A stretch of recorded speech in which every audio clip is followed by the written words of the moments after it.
She pressed the wrong button, and he rewired an empire. The throne room of the Aurelian spire glowed like a captured sunrise, arched ribs of gold alloy, panes of star glass, banners that rippled with their own soft bioluminescence.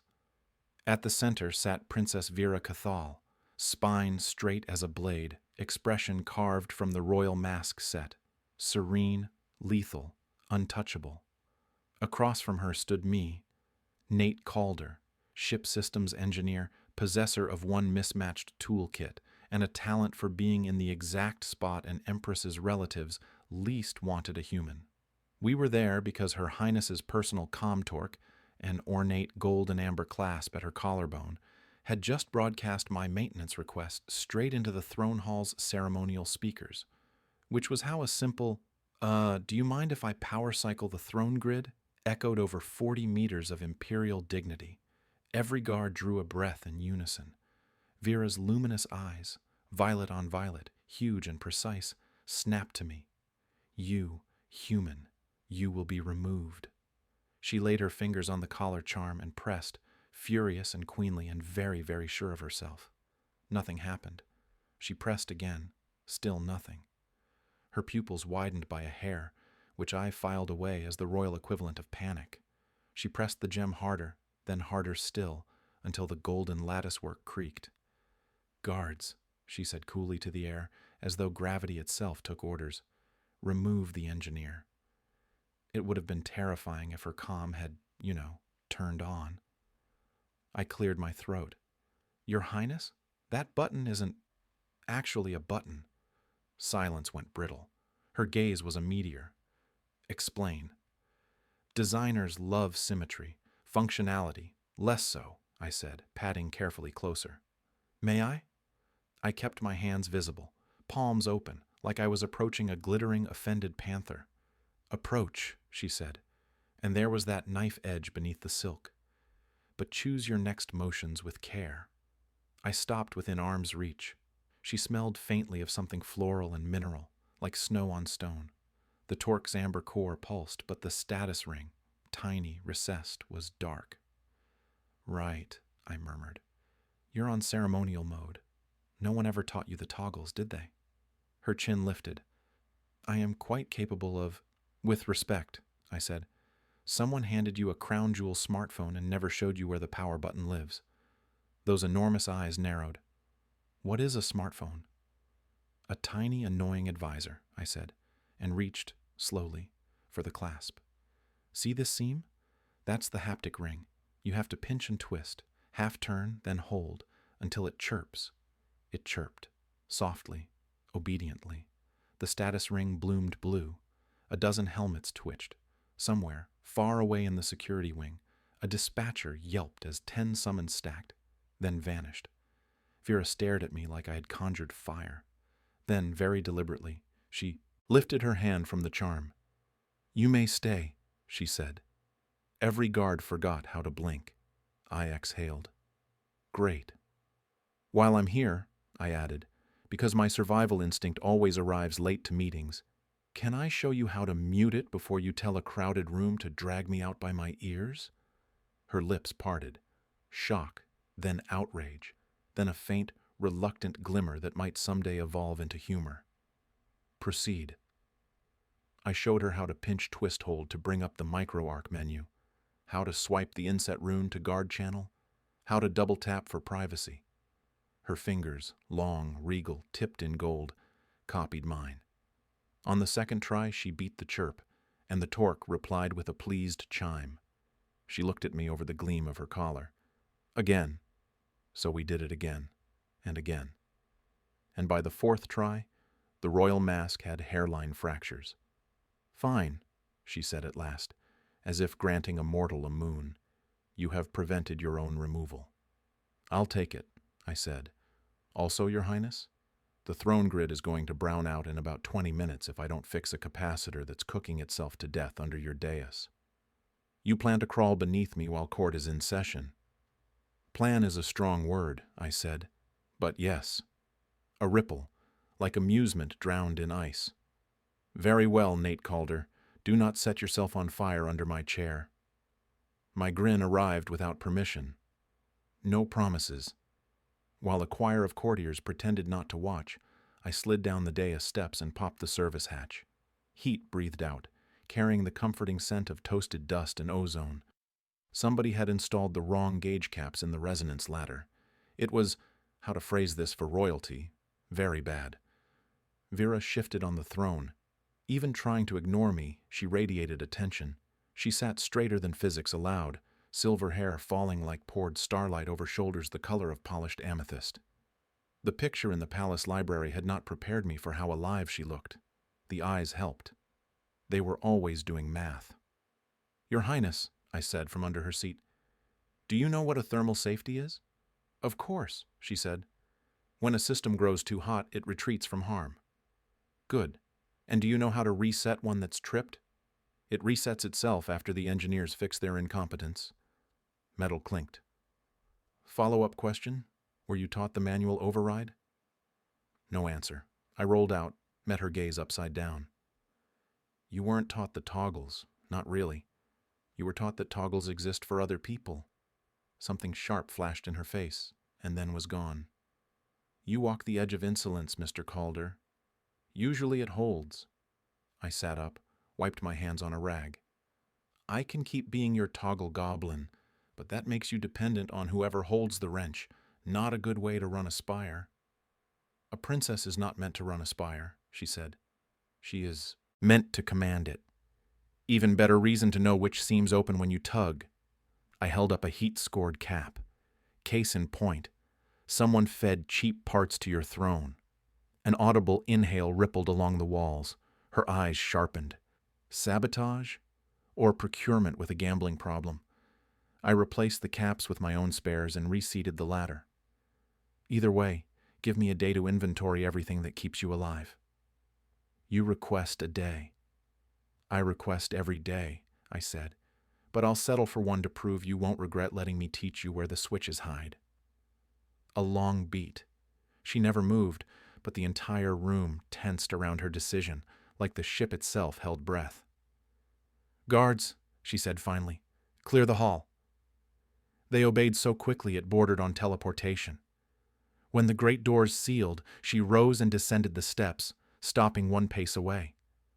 Up close, the crownwork along her collar caught the light like trapped lightning. "You will not address me like a cadet," she said softly, "but you will instruct me, efficiently. Deal." "Begin with the comm torque again," she said.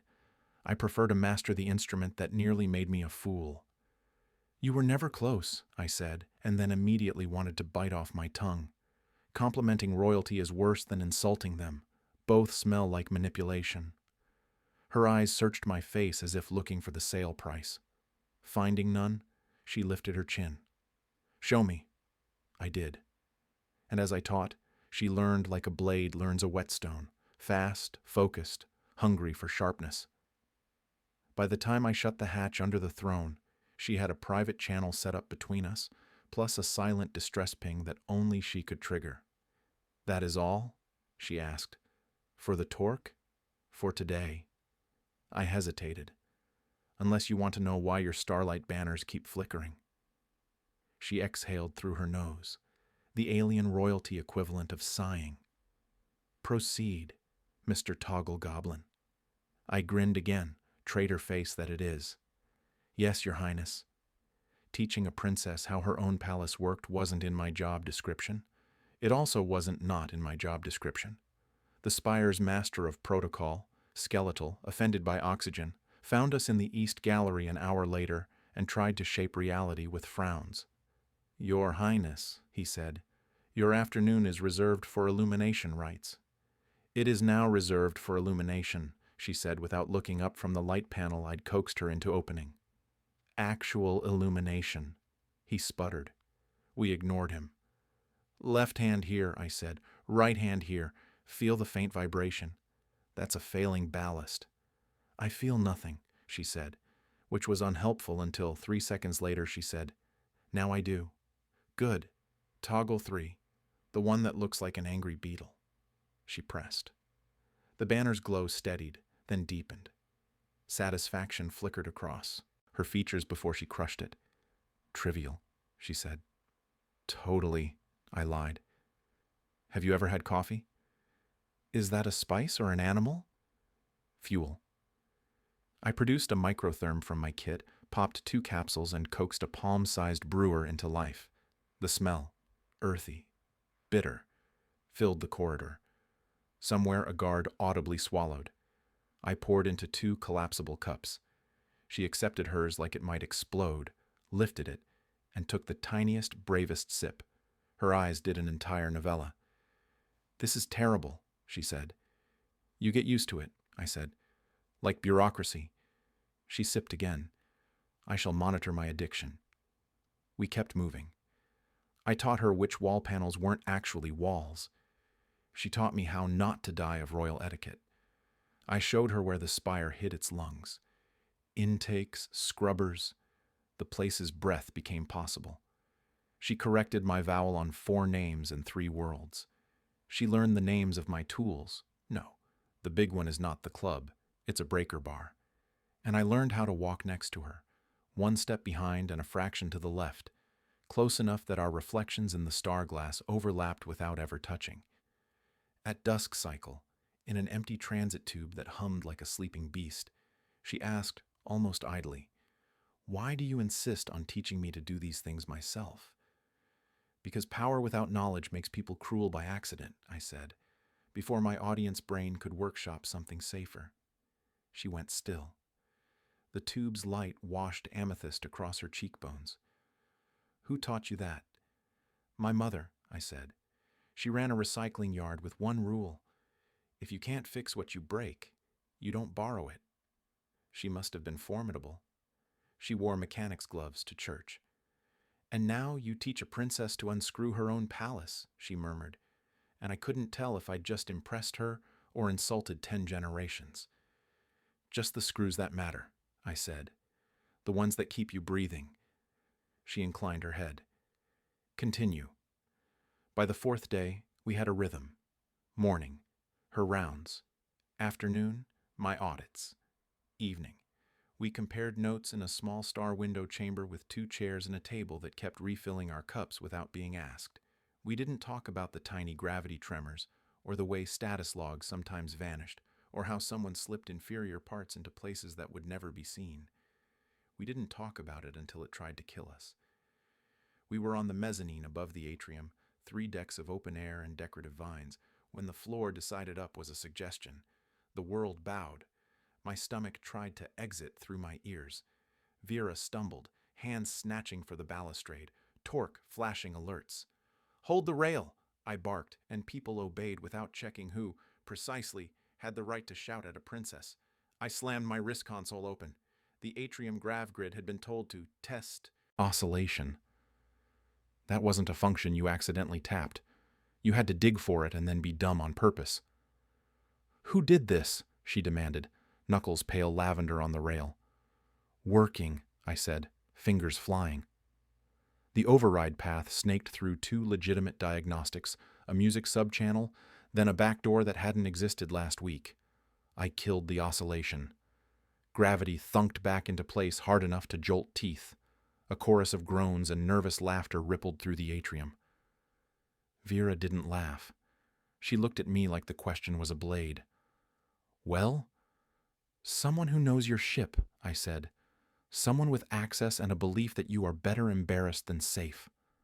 Her mouth tightened. Something older than rage passed behind her eyes. Tired. Cold. "Find them," she said. "Already started," I said. "But, Princess, until I do, you don't go anywhere alone." An eyebrow arched. "And you propose to be my shadow." "Call it a warranty program." A breath. Then, "Very well, Mr. Warranty." We resumed the tour as if nothing had happened. It was a performance. For the crew, for the cameras, maybe for ourselves. But our steps fell a fraction closer together. When she practiced the torque's silent panic tap, my pad chimed instantly. When I checked a high panel, she kept time on the ladder base, steady as a metronome. That night cycle, in the star window chamber, our cups filled and cooled untouched. Why? She asked at last. Why would one of my own risk this? Fear, I said. Respect's quieter cousin. People who trade in it get itchy when a ruler starts fixing her own lights. Do I seem weak to you? She asked. I looked at the woman who had taught herself every toggle I put in front of her, who had not flinched when the floor lied, who held a palace together with a spine and a stare. No. She held my gaze, searching. Then, softly, as if rounding a corner, continue. We made a list. Places only a handful of officers could access. Systems that, if they failed, embarrassed but did not kill. The saboteur was petty in a grandiose way, humiliation as policy. We baited a hook. At midday court, Vera stood beneath the vaults, while a planetary delegation presented a sculpture made from compressed meteor dust. Protocol demanded solemnity and phrasings like humble devotion. I, Protocol's natural enemy, slipped away to a service shaft beneath the dais with a wireless sniffer and a prayer. When the meteor dust statue began to rotate backwards to reveal a hidden surprise, the atrium lights shifted to a festive sparkle, and a pre-recorded fanfare blared. Delegates beamed. Then the throne dais lurched. Gasps. Guards tensed. The dais shuddered again, up a hair, down a hair, like a platform getting a case of stage fright. The signal spike lit my screen. Found you. I traced the command, routed through the art gallery, disguised as a lighting preset, signed, stupidly, by a console in logistics. I cut the signal. The dais steadied. The meteor statue proudly presented an internal plaque that read, in its donor language, "May you always rise." The irony nearly killed me. Court dissolved into polite chaos. Vera ended the ceremony with a gesture and a sentence sharp enough to slice, then retreated through a private door that, this was new, opened for me too. We met in a small command salon where the air smelled like lightning. She didn't waste time. Well? Logistics head signed the spike, I said. But the code smells like someone else. Someone comfortable bouncing orders through 3 unrelated systems. Hale, she said. I'd heard the name. Senior. Trusted. Shaped supply chains with the care of a gardener and the ruthlessness of a hydra. You're certain? I am certain he believes I am a symbol, not a person, she said. And that symbols should not learn the location of their own toggles. I swallowed. Want to walk into his office with a wrench and a lawyer? Tempting, she said. But I would rather see his face when the ship refuses to obey him. Which is how I found myself in the nerve center at dusk cycle, buried elbow deep in the spire's grav failsafes, rewriting a very small law. If the Torque's private distress ping activated and a command bearing Hale's credentials hit a life safety system within 2 seconds, the ship would ignore him. 2 hours later, court politics tried to reenact slapstick. The mezzanine bucked. My pad chimed. Vera's ping hit like a bell. A new command, Hale's signature, told the floor to bow. The floor declined. Hale's console tried again. The floor, scandalized, continued to obey the princess who'd learned its toggles. Mr. Calder, Vera said from the far end of the room, hair mussed, eyes bright. Your warranty is in effect. For the first time since I met her, she laughed. Not a courtly trill. Not a weapon. A startled, delighted sound that shook something out of me I hadn't realized I'd been holding in place since I was 12, and the recycler ate the yard's best compactor. Every head turned. Hale's, too. He went very still. That was the moment he realized his war had already failed. We arrested him before midnight. He tried a dead man cutoff in the strategy chamber. The chamber yanked him to the deck and kept him there until the cuffs clicked. Symbols don't learn toggles, I told him as they led him away. People do. He didn't have a good reply. Life after coup attempts tastes like coffee brewed too strong. Bitter, wired, impossible not to drink. Hale's allies pretended they'd always been neutral. The spire's supply lines curled like frightened animals, and then, slowly, uncurled. And Vera, having laughed once in public without the sky falling, kept daring the ship to meet her halfway. We still did lessons. Fewer now. They were shorter, quieter, slightly more dangerous in the way a knife is more dangerous once you stop treating it like decor. She learned helm safeties, not to fly but to know when to kick a pilot out of a chair. She memorized where the ventilators choke, which duct hum means replace a filter now, how to reset the atrium lift when it decides to philosophize about ascension. I learned she preferred facts to apologies, humor to flattery, and strong tea to my terrible coffee. I conceded on the last one. Her tea made my tongue tingle like I'd licked static. I learned the exact cadence of her torque's private ping and how it sounded different, warmer, when she sent it just to ask where I was. Once, in the observatory built like a chapel, we stood very close with the stars poured over us like an ocean. "Thank you," she said. "For not letting you fall?" I asked. "For showing me where the ship keeps its seams?" She glanced up.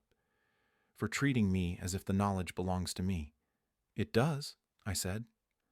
"Always did." She studied my face, openly, no mask now, then looked back at the night. "The court gossips say I have grown less regal." "Court gossips would call gravity undignified if it scuffed the carpet," I said. "You haven't grown less anything. You've grown more real." Her lips curved. "You remain dangerously unafraid." "Awful survival trait," I agreed. "Yet it continues to save my life. Yours, mine, and the throne's poor capacitors." She laughed again, soft and low. That sound did tectonic work in my chest. I focused on the stars until breathing felt like a thing I remembered how to do. "Teach me one more toggle," she said. I considered. "Okay, not a system, a signal." Her brows rose. "Proceed." "If you ever want me to leave," I said, voice steady because I forced it there, "tap the torque twice and say, 'Shut down.' If you ever want me to stay, tap once and say, 'Continue.' No one else will know what you're telling me." She was quiet for 3 heartbeats that lasted an hour. Then she lifted 2 elegant fingers to the torque, tapped once, and said, "Continue." I did. When she said it, I thought she meant continue the conversation. Turns out she meant continue existing in my orbit. From that day, I wasn't just the palace engineer. I was the human ghost haunting her steps, the one who saw the seams and pulled the truth out from between the gold plates. We fixed power relays together.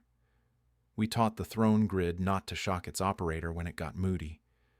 We even repaired one of the ancient hydroponic bays. She, in her jeweled robes, sleeves rolled, hands deep in alien soil that stained her royal cuffs. The court nearly fainted. She laughed again. Twice. It caused a small diplomatic incident. Her torque pinged more often now. Not always for emergencies. Sometimes it was just to ask why the stars hummed differently through the port side glass, or whether gravity had moods, and I, fool that I am, answered every time. One night, the spire drifted into the plasma ring of Yalor's belt, and light turned everything ghost white. She stood at the viewport, the world's reflection in her eyes. "They said humans were practical, but you speak to machines like they're friends." "They are," I said. "They just don't always speak back." "And me?" she asked, quiet. "Do I speak back?" "Loud and clear, Your Highness." She smiled, slow and dangerous. "Then teach me another toggle." So I did. It happened during an inspection tour of the upper fusion chambers. A regulator failed, half mechanical, half sabotage, and the containment alarms howled. The engineers panicked. The guards screamed for evacuation. Vera didn't move. She turned to me, eyes steady. "Show me." We ran. Steam and blue fire licked the corridors, but she kept pace.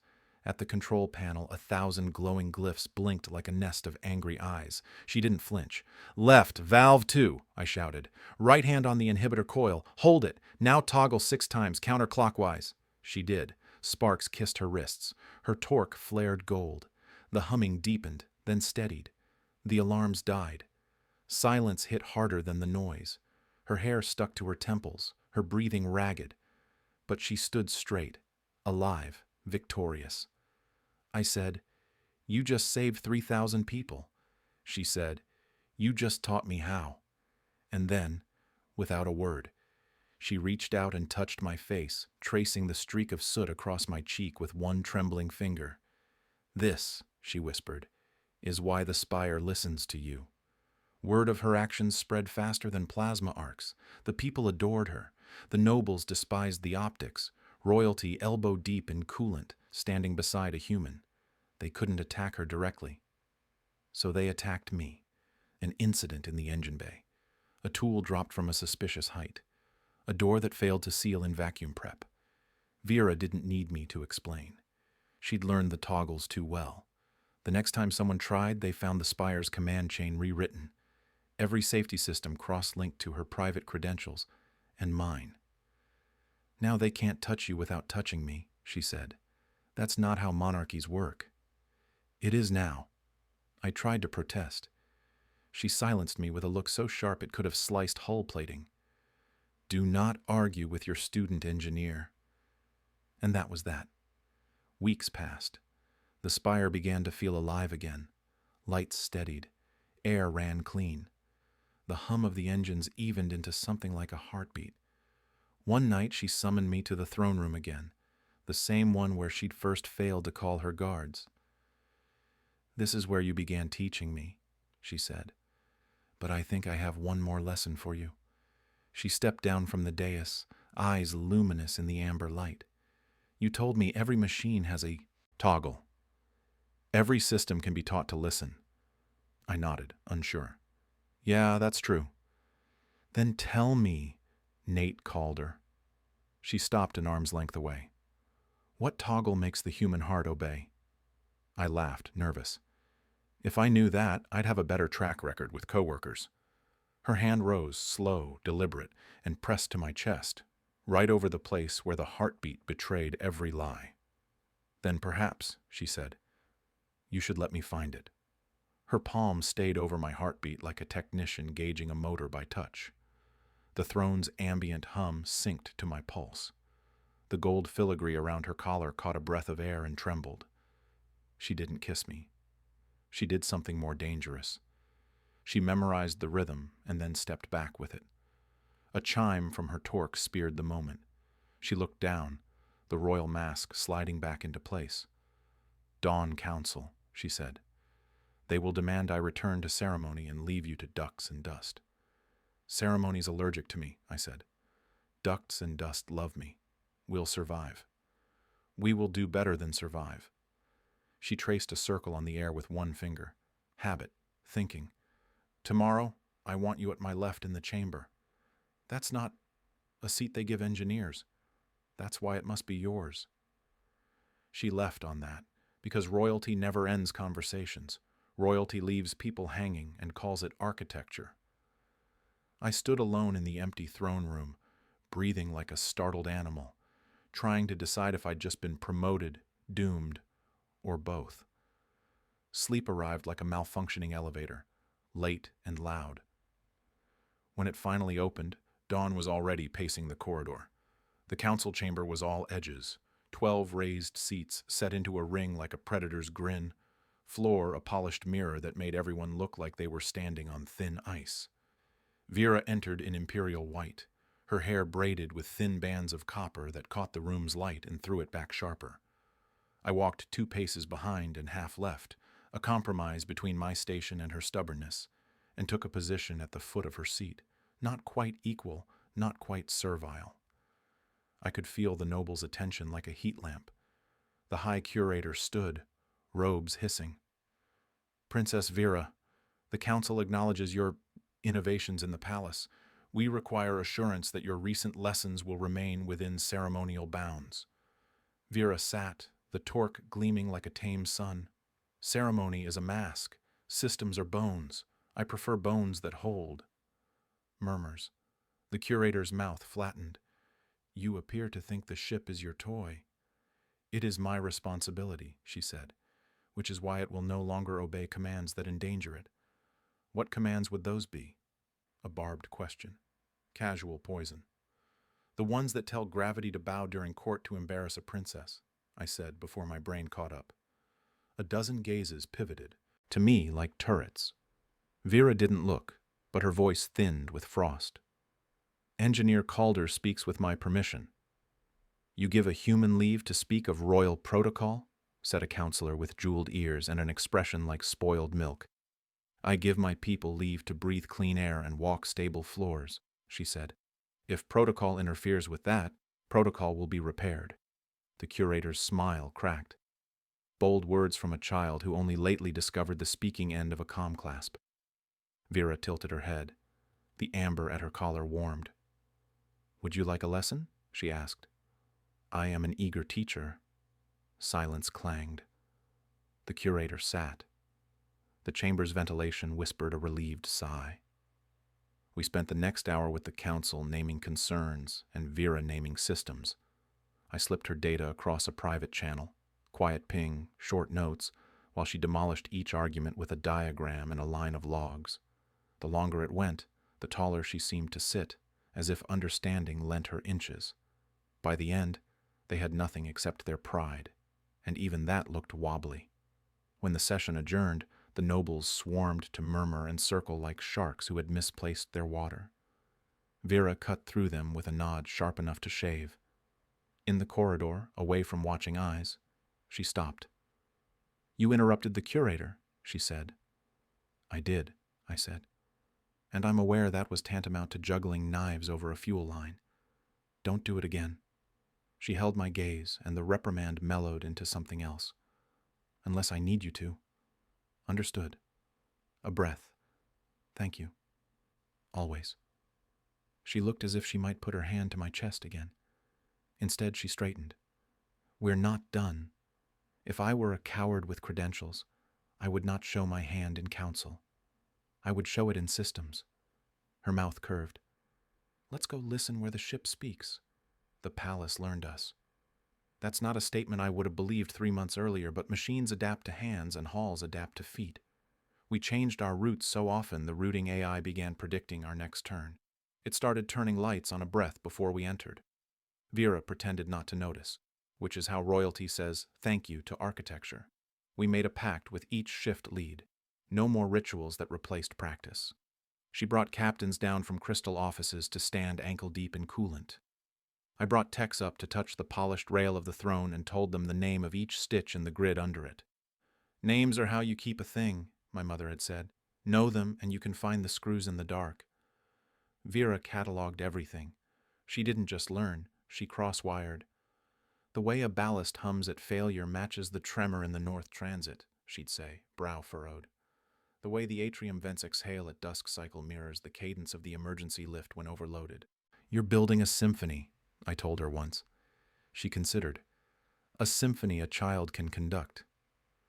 On the 4th night, while we were elbows in a stuck leaf damper, the torque buzzed a double pulse she had set aside for only one thing. Family. Vera wiped her hands and accepted. A projection unfolded. An older woman with skin like deep ocean stone and hair like a comet trail. The Empress, Vera's mother. The room seemed to kneel. My daughter, the Empress said, voice a cathedral. The council speaks of your enthusiasms. Instruction, Vera said, not enthusiasm. The optics cause storms. Then let there be storms, Vera said. They clean the air. The Empress studied me. This is the human. I nodded. Nate Calder. I keep things from exploding. Mostly. What I require of my daughter cannot be taught by a wrench, the Empress said, but what she requires of herself might be. Do not fail her. I won't, I said, and if I do, she'll teach me how not to. The Empress's eyes sharpened. A beat. Then she inclined her head by the width of a hair. Approval, or the space where approval might be grown. The projection faded. The room exhaled. Vera leaned back against the wall, fingers white around the torque. She has never asked me not to fail. She didn't, I said. She asked me. Her laugh came out brittle. Then fail slowly, Mr. Calder. I do everything slowly, I said, except fall. The joke hung there and dropped us both into silence. She rescued us by pointing to the damper. Twist, please. Yes, Your Highness, I said, and pretended my hands weren't shaking. When the second moon of Cathal Prime rose to meet the first, The city below the spire celebrated with a festival that turned the sky into a bowl of color. For a week, the court traditionally retreated to aloof vistas and watched from above. Vera chose differently. She opened the spire's lower docks to the public and set up a fair in the maintenance wards. Children rode old lift sleds we'd repurposed. Techs taught nobles to solder while nobles taught kids to bow in 3 languages and not be impressed by any of them. I found Vira on a catwalk, watching a boy teach his grandmother to use a diagnostic wand. "You're smiling," I said. "I am exercising my face," she said solemnly. "Looks good on you. You say that to all your employers." "Only the ones who can vent me into space," I said, which, surprisingly, is many. She looked at me, eyes amused. "Walk with me." We slipped through the fair like ghosts with good timing. People bowed, waved, pretended not to stare at the human the princess kept 2 steps away. Vera bought a paper cone of honey fruit with grease still on her fingers and licked them clean without shame. I decided then I would die making sure no one ever took that away from her. On the top deck, where the festival was just light and distant laughter, she stopped. "I am required by law to wed within the houses," she said, conversational as engine hum. I had known this. Knowing and hearing are not the same phenomenon. Something clamped in my chest. "I will not," she continued. "Law bends. If it does not bend, it breaks." "You intend to bend it around a human engineer," I said, because I can never not press the bruise. "I intend to bend it around the person who teaches me to be unafraid of not knowing." "That's a terrible role to tie to a life contract," I said. "I'll be obsolete in 10 minutes. That," she said, "is why we will keep learning." She turned, set her cone on the rail, and reached for my hand. She didn't hold it. She measured it. Then, as if she'd found a schema that matched, she laced her fingers with mine. The torque chirped, the private ping, a question. Stay, leave, continue. She didn't say the word. She held my hand. Which was the word? The nobles tried kindness. It didn't fit. They tried bribery. She renamed a wing of the spire after a sanitation crew and smiled while they choke-swallowed their outrage. Finally, they tried fear again. Tiny failures. A maintenance arm that forgot to retract. A power flicker in the nursery wards. Redundancy saved lives, but fear eats leisure, and I watched it gnaw at her sleep. We took turns napping in an alcove behind the throne, an old storage niche with a view slit into the atrium. At hour 4 of our watch one night, she cracked her eyes and asked, "Why did you leave the fleet?" "Because I liked fixing the ships they left behind, more than I liked watching them leave people behind." "Did they leave you?" "Everyone leaves everyone," I said. "I prefer the ones who leave a map." "Then we will leave one," she said, and fell asleep so quickly I wondered if she had a switch I could borrow. When the next failure came, it was elegant and mean. A code ribbon braided through the waste heat reclamation, set to trip when the palace ran its festival lights at peak. It would have roasted the botanical bay. We found it because Vera had made a habit of walking the gardens at dawn and listening, head tilted, for humming that didn't fit the pattern. "What do you hear?" I asked as we crouched in dew slick. "An arrogance," she said. "A hand that believes itself unseen." We cornered that hand. It belonged to a cousin of a cousin, a hereditary role with an empty stomach for relevance. He was skilled enough to lace the ship, not wise enough to erase his echo. Vera didn't banish him. She assigned him to learn air filtration from the oldest scrubber tech on the spire. "He wanted to be important," she said. "Let him keep us breathing." The old tech made him polish vents with a toothbrush for a month. The sabotage stopped in that domain. Fear did not. Fear never entirely does, but it learned to sit, at least, like an animal that's finally heard its name. Pilots petitioned to keep her off the bridge. Symbolic purity, they said. Distraction, they said. Tradition, they said. She took their hands, one after another, and set them on the helm. "Show me," she said. "If I am to judge your decisions, I must know how they feel." They taught her glides and burns and the tiny fingers' weight nudges, that make a city move in a vacuum like it's skating on thought. She did not try to be a pilot. She tried to be a judge who understood the laws of the seat. The helm AI learned her touch. It liked her. I could tell by the way the stabilizer stopped groaning during her inspections. Machines gossip like that. Near the end of her apprenticeship, a flare from Cathal's smaller sun struck us at a slanted angle. Shields held, then stuttered.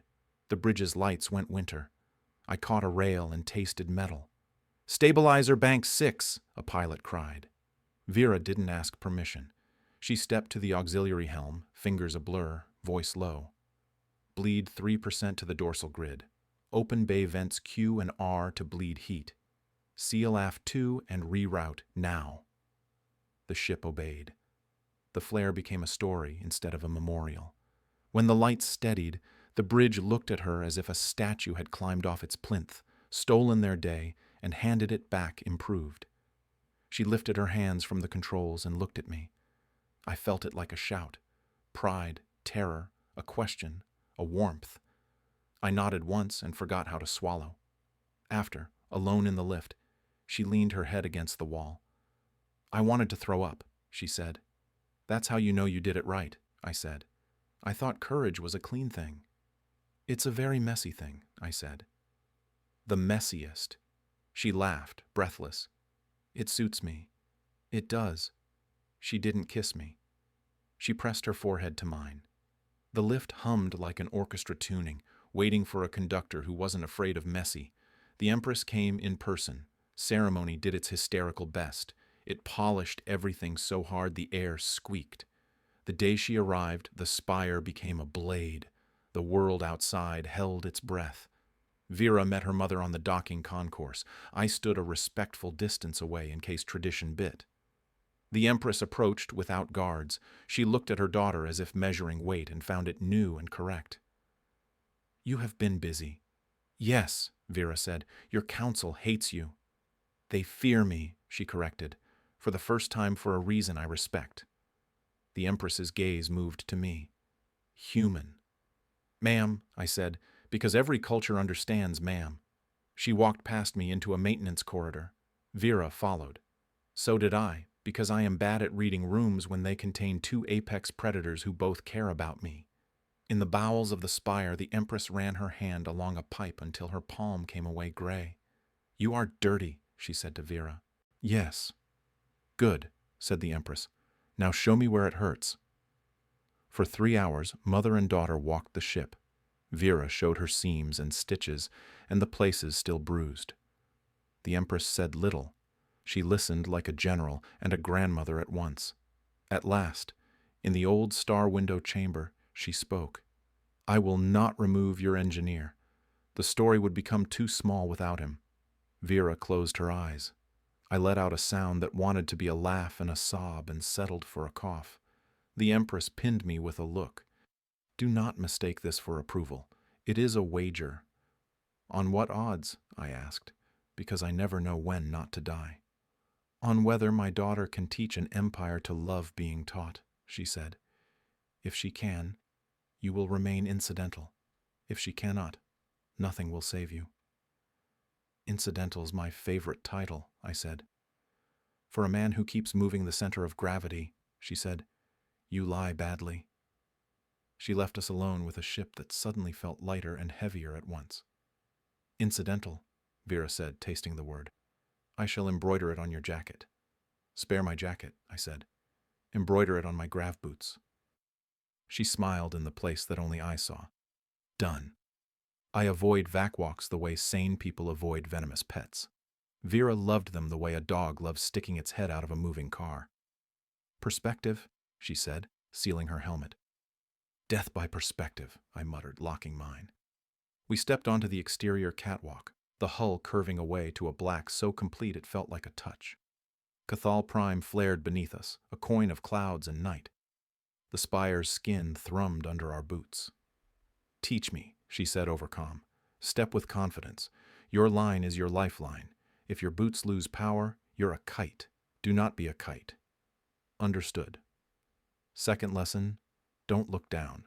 She looked down, laughed. Define down. Fair. We made our way to a sensor mast that had developed a twitch like an anxious eyelid. Frost crusted the array.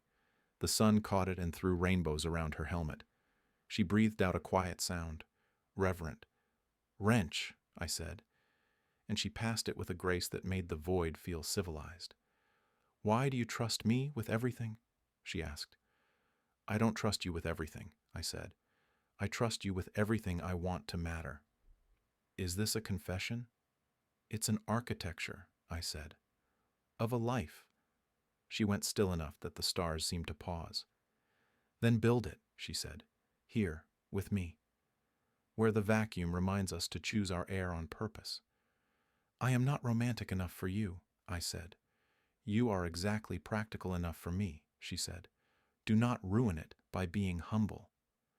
The sensor mast stopped twitching as if it too approved. On the way back in, a tiny shard of micrometeor tore a blossom of spark off the hull 20 meters starboard. The impact shuddered the catwalk. Vera stumbled.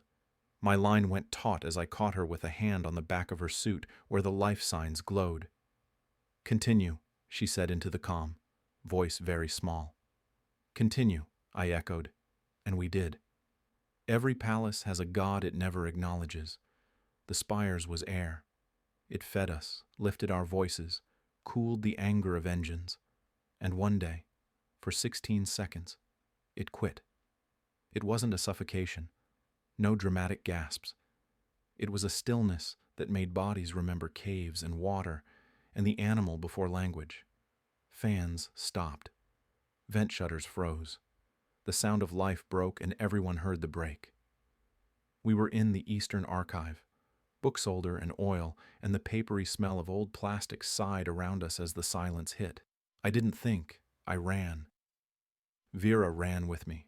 We reached a service panel and ripped it open to find a primary junction blistered like burned skin. Overload? She asked, already reaching for the manual bypass. Or a test with better teeth. She slapped the lever. It stuck. The torque chirped alarms in 3 languages. The panel laughed and stayed jammed. On 3, I said. On 2, she replied, and we heaved. The lever came down with a scream. I felt the ship inhale. Fans spun up from the bowels, slow, then sure. The air remembered itself. I sagged against the panel. She leaned against me, hairline damp. The comm line bloomed with reports and aftershocks. We sent orders like sutures. Minutes turned into triage and then into repair, and then into the kind of quiet that follows hospitals. When we finally let ourselves be people again, she said, voice hoarse. We deserved celebration for that. We'll take a nap, I said. It'll feel the same. We did not nap. We sat on the floor and ate emergency lemon bars from my kit like spoiled raccoons. You saved them, I said, once my mouth could be trusted. We saved them, she corrected. And I knew how to tug because you taught me where to pry. Flattery detected, I said. Continue. She bumped my shoulder with hers. Continue, she agreed, and the word felt like a vow said into the ductwork. The council could not forgive us for refusing to die when they scheduled it. They called a tribunal to restore order. Vera walked into it in a simple engineer's jacket, torque bright against gray, hair bound with copper wire instead of jewels. The chamber was a theater. The audience had chosen sides weeks ago. I wasn't allowed a seat at the table. I took a place against the wall, 3 paces from a panel that masqueraded as wood, but hid the emergency grav override. Comforting, having a cheat code. They brought witnesses to say we had coerced systems, that we had made the ship choose, that we had corrupted politics with physics. Vera listened. When her turn came, she didn't talk about sabotage or the day the air went quiet. She told them about the scrubber tech with failing knees, about the little boy at the festival whose mother was on deck 7, the morning gravity tried to curtsy, about the way the spire hummed differently after the flares, as if relieved. You are not arguing law, the curator said. I am describing duty, she said. Law is the floor. Duty is the sky. When the floor cracks, you don't argue about tiles. You shore the beam. We declare you censured, the curator said, voice triumphant with the smallness of men who think a word replaces an action. You will submit to an arranged union within the year. No, she said simply. Then you will be removed. Try, she said. They did. The floor decided not to open for them. The doors declined to lock. The throne refused to power for anyone else for 20 hours. We didn't touch a single control. The ship made a decision after listening for months. No one spoke of removal again. We could have let it smolder. We did not. 2 cycles after the tribunal, Vera requested a public channel. The spire responded as a cathedral to a hymn. My empire, she said, looking like a woman the ship had printed in light and metal. I have been accused of loving a human engineer more than I love tradition. The accusation is correct. 4 words exploded into a galaxy. I will not trade comprehension for ceremony, she continued. I will not put a stranger in my home and call it marriage because a paper says so. I choose a partner who taught me to adjust a ballast and then dared me to adjust my fear. His name is Nate Calder. He will not speak today because I asked him not to, and because he talks too much when he is scared. Rude and accurate. In 1 cycle, she said, I will formalize a union with him. Those who think this cheapens our line misunderstand what made it great. It was never the blood. It was the vow to keep this city alive. Stand with me, or stand aside and watch as I do it without you. She cut the channel, stood breathing. The torque was a star. I walked to her in a silence that meant a million people were screaming somewhere else.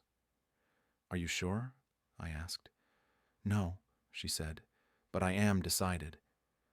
We didn't touch. We stood shoulder to shoulder and watched the city below flare in answer, a scatter of lights and patterns people made when they wanted to be seen from the sky. The protests began. So did the celebrations. The same square held both within hours. People are complicated, empires doubly so. Threats slithered through systems, new techniques, crueler hands. Someone got into the agricultural control net and tried to salt our water with a code that mimicked rain. Vera caught it because she'd learned to hear sadness in the pump's whine. We slept in shifts. We learned the names of the night janitors. The palace learned ours. Breath by measured breath, the spire became a place where knowledge sat at the high table, where technicians didn't avert their eyes in the lift. The night before the Union Pledge, we climbed to the very top of the spire where the hull narrows to a needle and the viewing blister shows you the curve of the world hazard close. No fans, no drones, just our breath and the thin note of stars. I am not afraid, she said. I am, I said. She smiled. Then we are balanced. You'll regret giving me authority, I said. I'll make you change your filters on schedule. I will scandalize the court by doing it myself, she said. In a dress, I wheezed. Please, the optics. Let them choke, she said, and kissed me with a tenderness that had weight. It felt like setting a heavy object gently on a shelf that would hold. We didn't do a crown hall. We did a machine room. The vow happened in the resonance chamber, where the spire's heart tone is tuned. A cathedral of sound and magnet, light crawling the ribs like slow lightning. People packed the catwalks. Scrubber techs, pilots, cooks, even 3 nobles who'd learned shame and wanted to learn more. Vera wore the same engineer's jacket from the tribunal over a long fall of gold. I wore a formal harness that made me look like a piece of tasteful scaffolding. The Empress stood between us, not as judge but as witness. Say the simple words, she said. Complicated ones break. I vow, Vera said, looking at me as if the chamber were empty. To stay curious even when afraid. To ask even when expected to command. To listen for the seam before I pull. I vow, I said, voice steady on the second try. To show you what I know and admit what I don't. To keep the ship breathing and the room honest. To say when the ballast hums wrong even if everyone claps for the song. The Empress nodded. Good. Breathe. We did. The chamber joined us, a deep note thrumming ribs and floor. Now, she said, touch the ship. We both set our palms to the tuning spine. The spire responded like an animal that loves you. Lights rippled, then steadied. The crowd made a sound that was half laugh, half prayer. The Empress smiled, a rare thing. Done. No rings, no crowns. The torque at Vera's throat warmed, the tuning spine cooled, and something in me that had been braced for falling unclenched. After, while the crowd swarmed us, a girl from the lower docks tugged my sleeve and asked, awed, "Do princes get to wear tool belts now?" "Only the wise ones," I said. She nodded gravely. "I will be a wise prince." "Please do," I said, and meant it with embarrassing sincerity. We thought the vow would calm the city. For a while it did. Then winter cycle hit the upper atmosphere hard, and the spire had to work to keep the heat in. Someone chose that strain to slip us a knife. At 0300, alarms woke us to a blossom of flame in the waste heat stacks, a fire that feeds on what keeps you warm. By the time we hit the stairwell, smoke had punched through 2 floors. We sprinted into a world of dull orange and loud metal. "Seal 2 decks," Vera commanded. "Bleed oxygen from the fire lines. No, not there. That's the neonatal wing. Reroute. Nate!" "Here," I coughed, pushing a cart with a foam hose and a heartbreakingly light mask. We went in. Of course we did. Royalty, engineer, equal fools. Heat pushed like a body. The fire moved like it knew our names. We fought it for minutes that aged us. Vera took a foam line and cut a swath through flame. Not heroic, not cinematic. Stubborn. I crawled under a choking overhang and found the source. A valve jammed open by a sliver of machined brass. Too clever to be accident, too petty to be war. I slammed it shut with my whole arm, screamed, kept pushing until it seated. The fire changed sound. That's how you know you're winning. It keens. When it finally died, the world looked smaller and truer.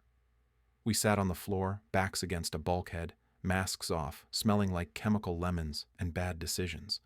She turned her head, eyes rimmed in soot. "We keep doing this.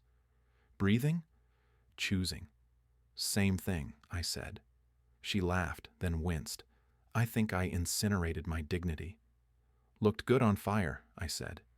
"Say that again when my skin stops cooking," she said, and rested her head on my shoulder. We slept like that. 2 idiots in a corridor that still steamed, while the spire counted our breaths and matched them. After the fire, something shifted in the populace. The broadcasts of us in masks, raw and human, did more than speeches. Apprenticeship applications doubled. Nobles started showing up unannounced in the machine rooms, not to condescend, well, a little, but to ask to learn. We built a curriculum. Vera insisted the first module be how to know when you don't know. She taught it herself to rooms full of people raised to pretend they knew everything. It was the quietest class in the Empire, the most sacred. The Empress sent us a 1-line message. "I am no longer wagering. I am learning." I printed it on a labeler and stuck it inside the throne's service hatch. Vera pretended to be scandalized and didn't remove it. The cousin of a cousin who'd salted water graduated from vents to environmental design. He sent us air that smelled faintly of citrus in summer cycle and of bread in winter. "People should be able to taste the season," he said. Vera cried when she thought no one could see. The ship pretended not to notice. There's a kind of domesticity no one warns you about when your partner runs a city in space. It's not candles and soft music. It's loose screws on the table and schedules that look like bad mathematics. It's sharing earplugs because one of you loves the sound of fans, and one hears ghosts and steady hum. It's kissing goodnight and tasting copper because you both licked a battery earlier for reasons that made sense at the time. We fought like smart people who love each other and hate being wrong. We learned to say, "I was wrong," without swallowing our teeth. Once, during a fight about whether a festival load would stress the grid, I snapped, "You're not infallible just because the ship loves you." She went very still. "I never wanted infallible," she said. "I wanted witnesses who will stop me." So we stopped. We recalculated. We admitted our fear was pretending to be math. We chose lighter loads and stronger temporary lines. The festival shone without a flicker. After, she pulled me into an alcove and said, into my throat, "Thank you for not worshipping me." "Never have," I said, and meant the compliment. The final enemy turned out not to be a person, but a habit with a name: deference. It had worn a dozen faces: Hale's, the curator's, mine on bad days. It told people that if they didn't know, they should pretend; that if they were afraid, they should conceal; that authority's comfort matters more than accuracy. We killed it slowly. We made a policy. The person who found the problem speaks first. The highest rank speaks last. We hung a sign in the machine rooms: "If you're faking it, you're failing us." On the day we retired deference officially, we gathered in the atrium under the banners that now glowed a steady, gentle light. Vera stood on the dais. She did not give a speech. She asked a question. "What do you hear?" People closed their eyes. The spire hummed. Somewhere a lift sang its small song. Somewhere else a child laughed, and an old woman's walking stick tapped a rhythm on the floor. A maintenance drone clacked apologies for existing. Air moved. "I hear it too," Vira said. "Now keep listening." No fireworks, no grand gesture, just a city practicing attention. Later, in the star window chamber, we toasted the retirement with tea that made my tongue tingle and coffee that made hers shudder. "We did something ridiculous," I said. "Yes," she said. We told the truth out loud. On the morning my mother would have liked, I found Vera beneath the throne again, sleeves rolled, elbow deep in the grid, because she'd heard a whine shift a quarter tone. "Hand," she said, and I passed the spanner. "Light," and I tilted the lamp. "Kiss," and I blinked. "Is that a new tool?" I asked. "Yes," she said without moving, lips curving. "Apply to forehead." I did. She emerged with a victorious noise, hair wild, torque glowing. "There," she said, "fixed." What was it? A bolt pretending to be tight. "Deference," I said. "Deference," she agreed, and set the bolt on the dais like a retired crown. That evening, we walked the upper decks and watched Cathal Prime slip past like a coin you could almost touch. The spire sang at a pitch that felt like the exact center of my chest. "Teach me something new," she said. I thought. "Okay. When a motor won't start, you listen first. If it's silent, you check the power. If it whines, you check the bearings. If it clacks, you check for something stuck in the housing. It's the same with people. Silence needs power. Whining needs patience. Clacking needs a pause and a deeper look. Don't shove more current into a jam." She smiled, eyes shining with stars. "You just described rule of state." "Don't tell anyone," I said. "They'll make me write a book." "We'll title it Maintenance for Monarchs," she said. "Sounds like a niche bestseller." She lifted her hand to the torque and tapped once. The private ping landed in my pad like a small, bright stone. "Continue," she said. "Yes," I said. "Always." The ship agreed.